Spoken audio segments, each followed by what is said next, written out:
ರಾಗ. ಈಗ ನಿಮ್ ರಾಗ ನಾನು ಮಾಡ್ತೀನಿ. ರಾಗನೇ ಹೌದು. ಯಾರೋ ನೆಟ್ಟ ಗಿಡದ ಹೂವ ಬರಿತಾ ಬರಿತಾ ಒಂದ್ಸರಿ ಮೊದಲು ಬರೀರಿ, ನಾನು ಹಾಡ್ತಾ ಇರ್ತೀನಿ, ಆಮೇಲೆ ಎರಡು ಸರಿ ನೀವು ಬನ್ನಿ. ಗಿಡದ ಹೂವ ಕೊಯ್ದು, ಗಿಡದ ಹೂವ ಕೇಳ್ಕೊತಾರೆ, ಯಾರೋ ಜಾಸ್ತಿ ಹೇಳ್ತಾರೆ. ಯಾರೋ ನೆಟ್ಟ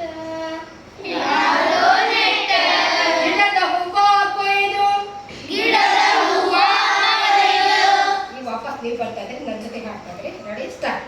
ಯಾರೋ ನೆಟ್ಟ ಗಿಡದ ಹೂವ, ಯಾರೋ ನೆಟ್ಟ ಗಿಡದ ಹೂವ. ಈಗ ಸರಿ ಬನ್ನಿ, ಬರೀತಾ ಇದ್ರಿ, ಬರೀ ಮುಗಿಸಿಲ್ಲ. ಈಗ ಅಂತಲ್ಲೇ ಮುಂದೆ ಹೋಗ್ಬೇಕು.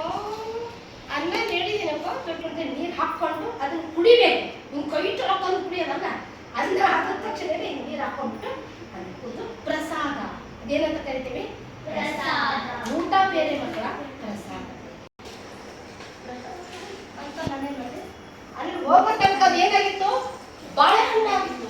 ಆ ರೂಮಿನ ಹತ್ರ ಹೋದ ತಕ್ಷಣ ಅದೇನಾಯ್ತು ಮಗು? ಪ್ರಸಾದ. ಪ್ರಸಾದ ಏನ್ ಹೇಳಿ?